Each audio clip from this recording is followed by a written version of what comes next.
For more, I am joined now by Congressman Denny Heck, a Democrat from Washington State who serves on the House Intelligence Committee and who took part in today's deposition. Jeff Bennett, a White House correspondent for NBC News. Greg Miller, a national security correspondent for the Washington Post. And Susan Page, Washington bureau chief for USA Today. Thanks to all of you for being here. Well, Congressman, we are talking about this hearing today that you have been a part of for the past 8 hours or so. So let me just begin with you and ask you what you heard today from Yovanovitch, from the former ambassador.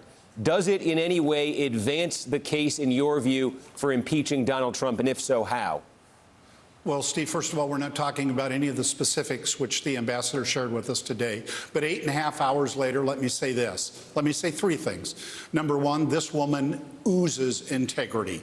Number two, if anybody wants a beat at all on her character and on her values, they ought to read the opening statement which she shared with us and is now in the public domain. It speaks eloquently to this woman's commitment to this country, her patriotism, and her dedication to her profession.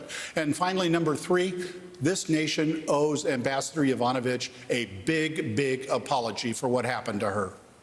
Well, what is your, I know you don't want to talk about the hearing, but I guess what is your sense of what happened to her? She's saying she was fired for not for cause, for the cause being that Giuliani potentially was out to get her.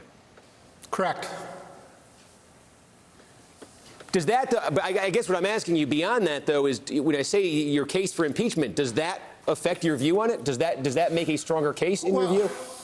Look, Steve, fast forward, what, a week or 10 days after the record of the call between President Trump and President Zelensky came out, there were an awful lot of people asking us, well, what more do you need to know? What more is there to know than this? And think about what's happened in the 10 or so days since that was released. We had the Volcker text. We had the indictments of these two associates of Rudy Giuliani. Now we have 4 national security officials who it has learned also were ringing the alarm bell. It seems as though every 2 to 3 days we learn something new that deepens and gives breadth and depth, frankly, to the story and the narrative about, frankly, how complex this conspiracy, if you will, this effort, if you will, was to get Ambassador Yovanovitch out of Kyiv for all the wrong reasons.